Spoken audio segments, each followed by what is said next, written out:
pertanyaannya berat ini ya. Wali tidak mengetahui kecuali wali. Ini kita bagi dulu Pak.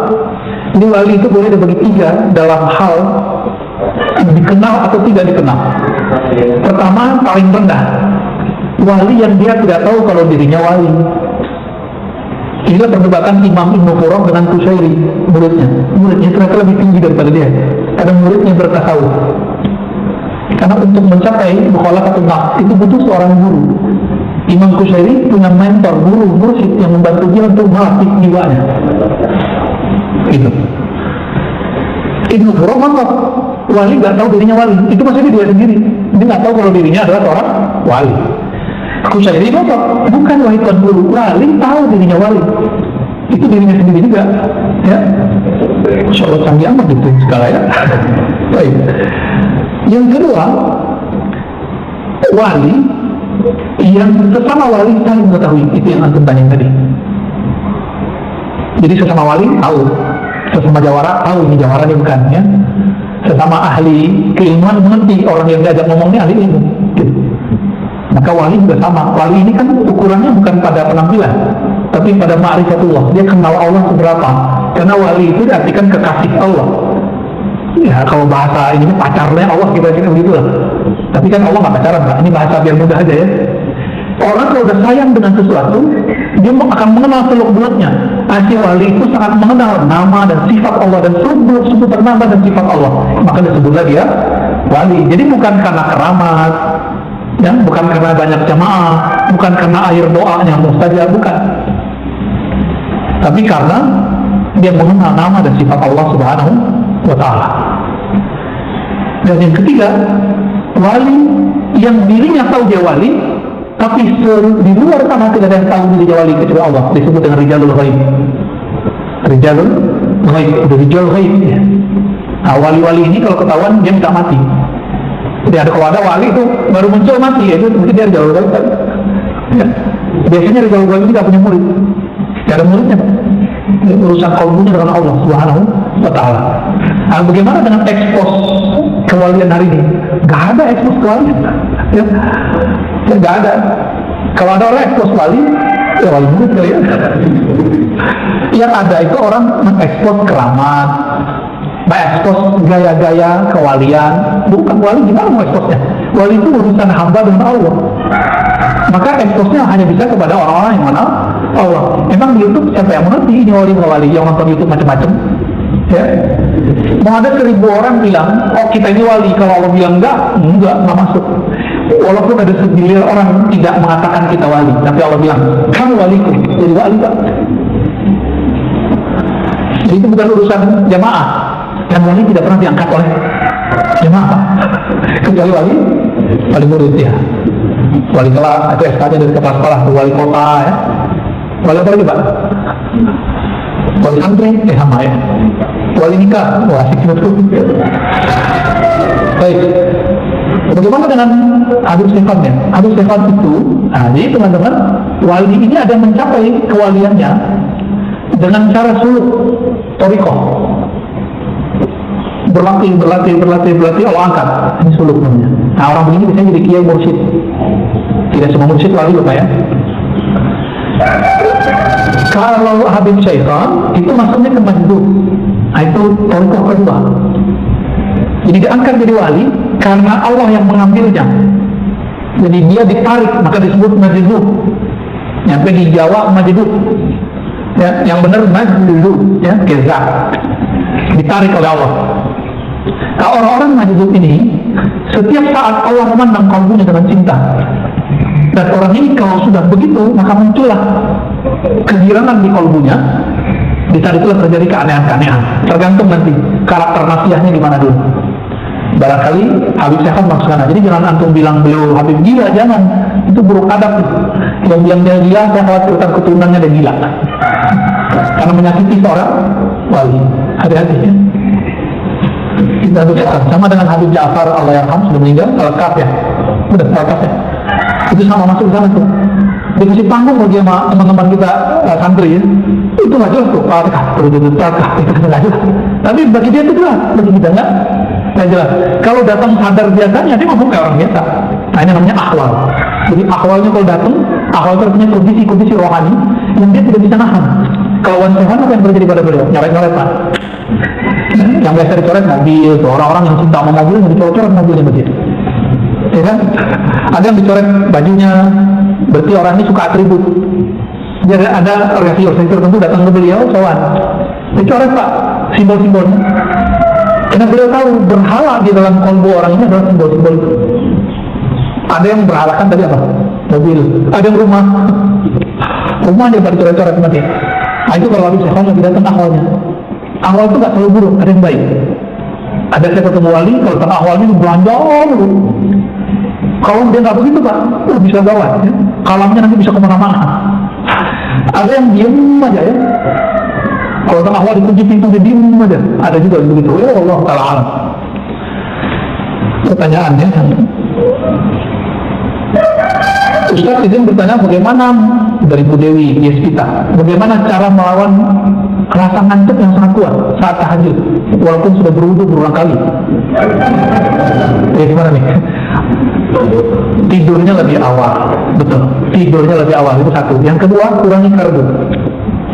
Karena karbo itu isinya gula. Kalau dalam tubuh ini banyak glukosa, kita bawahnya tidur terus. Coba mulai konsumsi sehat. Indonesia termasuk nomor 1 atau nomor 2 terbesar di dunia penyakit gula. Karena karbo Pak. Jadi kalau bukan nggak makan nasi, nggak makan namanya. Coba itu dibuang deh, ya. Kalau nggak makan nasi, nggak makan, buang pikiran itu. Emang makan itu doang, ya? Kan bisa buah, ya kan? Bisa macam-macam. Itu nafsu yang ngomong, itu. Nafsu yang dijadikan tradisi, nafsu yang dijadikan doktrin. Nah, jangan ngomong begitu. Roti juga hati-hati loh Pak, ya. Roti karbo tuh. Jangan banyak-banyak, dikit aja. Kemudian yang ketiga, hindari maksiat batin. Maksiat batin paling bahaya, sombong, emosional. Nah, pengalaman saya, kalau saya emosi Pak siangnya, malamnya pasti telat bangun. Udah mepet-mepet ke subuh baru bangun. Itu berarti siangnya saya marahin anak saya, atau marahin istri saya Pak. Atau kesal sama tetangga mana gitu ya. Atau kita jalan, dibela orang, kita balas ngebela orang. Itu ngefek semua. Bukan masalah ngebelnya, tapi di sini nggak beres. Karena di sini nggak beres, tubuh kita kelelahan. Karena dia kelelahan, jiwa kita juga kecapean, dia butuh rehat. Ini dulu jadi panjang. Maka kalau ngantuk, tidur aja, jangan dipaksain tahajud. Nanti pas ruku baca Fatihah lagi ya. Jadi cukup, jadi kalau yang begini nih, Bu Dewi Yespita dan mungkin teman-teman sebagian, sholat witir dulu sebelum tidur. Sampai nanti sudah jadi habit, baru nanti dipindahin ke akhir malam, jadi tahajud. Ya, agama kita nggak saklek kok, fleksibel. Khawatir nih nggak bisa witir sebelum tidur, udah habis isya setelah sholat sunat langsung witir, boleh. Salah satu guru saya namanya Syekh Ahmad Darwis, ahli hadis, habis isya dia langsung witir. Tapi isyanya lama Pak. Dia isya itu baca Quran 2 juz, 3 juz, sekarang 5 juz. Langsung pada keok semuanya. Jadi saya nungguin gitu, udah 3 juz, nggak selesai dulu. Ya, kalau kita jus alpukat, ada 1 jus tuh. Jus apa lagi? Jus mangga gitu ya. Apakah boleh sholat memejamkan mata karena rasanya bisa lebih khusyuk? Memejamkan mata tidak diatur dalam hadis Nabi, tidak juga dalam Al-Quran. Tapi masuk ke ranah fikih. Nah, ulama ahli fikih, karena mungkin ada kasus dulu di kalangan para santri, kalau dia pejamkan mata, lagi sujud nggak balik-balik kan? Itu kan kejadian di pesantren. Sekarang 15 tahun Pak tinggal di pesantren, belajar dan mengajar. Itu santri kalau dia merem sujud gak balik-balik, sujud aja kita assalamualaikum dia begitu sujud. Hampan Pak ya, kalau nggak percaya kita lihat anak bapak jangan-jangan yang pesantren begitu juga, atau jangan-jangan bapak-bapak ini pernah begitu ya, pernah ngantuk pas Ramadan tuh subuh-subuh nggak balik-balik pas sujud ya. Itu terjadi ya. Jika memejamkan mata membuat tambah syahdu, tambah fokus, maka boleh memejamkan mata. Tapi jika memejamkan mata membuat pikiran kita kemana-mana, maka makruh. Itulah makruh hukumnya. Jadi jangan takut. Yang paling lucu ada seorang syekh ya, saya nggak usah sebutnya. Bagi dia memejam mata meniru agama lain. Padahal ada hadisnya. Ya, ada hadis yang Nabi kalau ngajarin zikir Sayyidina Ali, salah satu riwayatnya Ghammid ainaik, pejamlah matamu, lalu bacalah nama Allah di kalbumu. Ada hadisnya. Ini pejam mata itu bukan urusan menyerupai. Kita tahu hadis pun enggak, ya. Jadi boleh dengan syarat itu, makruh dengan syarat yang tadi, ya. Pak Ahmad Romli Dalam beberapa kondisi kita terkadang belum bisa berzikir secara fokus karena beberapa kesibukan sehari-hari. Apakah zikir hanya dengan lisan tanpa menghadirkan hati dapat bermanfaat? Ya, orang sholat nggak khusyuk lebih afdal daripada nggak sholat. Enggak. Sholat? Ada nggak sholat? Orang zikir masih melayang-layang itu lebih utama daripada nggak zikir. Nah, Ibnu Qayyim itu berkali-kali mengatakan, tetaplah zikir meskipun kamu masih lalai di kalbumu, karena siapa tahu nanti Allah akan turunkan kalimatnya di sana jatuh ke dalam kalbumu. Kalau sudah jatuh ke kalbumu, Allah akan derajatmu dari masuk ke kalbu, nanti Allah buat kita yaqzah, sadar hadir, dibaca ini yang punya nama hadir terasa dalam diri kita. Begitu terus naik. Itu beliau ingatkan, bagi Allah semuanya mudah, ya, bagi kita ya susah karena kita mengiru pada ini. Jalan ini tak zikir, cuma mesti berburu, ya. Kalau nggak berburu saya nggak jamin benar, tak? Takutnya setan nanti yang membimbing. Kita baca Fatihah ada gurunya, baca Iqra ada gurunya, tilawati, qiraati. Nanti tanya itu dari mana nama Ustaz kita, nanti ada gurunya. Masa untuk urusan alam rohani gak ada gurunya? Sombong amat. Ini yang paling lucu, paling repot. Udah kiai, udah profesor di kampus, kiai di pesantren, nggak mau punya murid. Bagi dia cukup saya baca kitab. Sombong ente, ya. Imam Ghazali selain Imam Ghazali itu masih butuh murid, Pak. Siapa nama muridnya? Abu Ali Al-Farmadi, untuk mengajarkan beliau cara berzikir kepada Allah. Padahal teknik zikir itu tahu semua. Cuma teknik ini dia nggak tahu porsinya gimana, bagaimana cara penerapannya. Ketika ketemu Imam Abu Ali Al-Farmadi baru dia tahu caranya. 10 tahun dia berlatih dengan Imam Abu Ali Al-Farmadi. Shalaful Ghazali loh. Siapa hari ini profesor yang hebat Ghazali? Ya. Kata orang kan saya dokter nih, karena di daulat di kampus jadi dokter, diresmikan. Tapi sampai sekarang secuil kuku Ghazali pun saya belum, Pak. Potong nih rambut Ghazali belum sampai saya pada ke makom itu. Saking mulianya ilmu Imam Ghazali itu. Ya. Tapi hari ini orang banyak suruh ada beliau, cuma karena Imam Ghazali itu mungkin beberapa hadis yang dhaif dan tidak sahih dalam ihya, itu Imam Ghazali kayaknya. Ya, berani Pak, anak-anak muda baru tamat S1, baru gelar LT, SAG, sarjana alam gaib, LC langsung ceramah, MA, dokter mending. Itu berani hari ini ngata-ngatain seorang Imam Ghazali. Dia nggak ngata-ngatain. Dia cuma ngikutin kata seorang fulan yang meneliti kitab Ghazali, dia kemudian ikut mengata-ngatai Imam Ghazali. Dia sendiri nggak meneliti kok. Saya 2006 masih S1 itu meneliti kitab Imam Ghazali itu. Ternyata nggak seperti yang diceritakan orang. Ya. Pas saya teliti, nggak nyampe 100 hadis palsunya, nggak nyampe 50 bahkan, ada sumbernya semua. Cuma si pengarang-pengarang setelah beliau nggak ketemu riwayat itu, ketemu 300 hadis tidak ada sumber. Pengarang Imam Iraqi, Imam Turki, tapi belakangan kan enggak. Ya.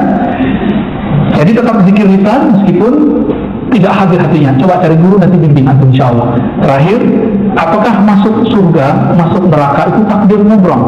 Mubram itu takdir yang tidak bisa dirubah. Enggak. Masuk surga, masuk neraka itu takdir mu'allaq, masih digantung oleh Allah. Kehendak Allah. Tapi ingat, Allah punya hak yang unlimited, namanya jaiz. Kita kalau belajar sifat Allah ada yang wajib, ada yang mustahil. Ada satu lagi Pak, jaiz. Jaiz itu meliputi semua nama-nama dan sifat Allah. Jadi Allah tidak ada yang boleh mensetirnya. Allah itu bebas. Nah, maka dikatakan dalam hadis yang Ibnu Mas'ud, ada orang beramal seperti amal ahli surga, tapi telah ditetapkan di sisi Allah dia beramal dengan ahli neraka, mati masuk neraka. Ibnu Daqiq Al-Eid menemukan apa sebabnya? Urusan kolbu. Jadi dia taat baru di zahirnya, belum taat sampai ke dalam kalbunya.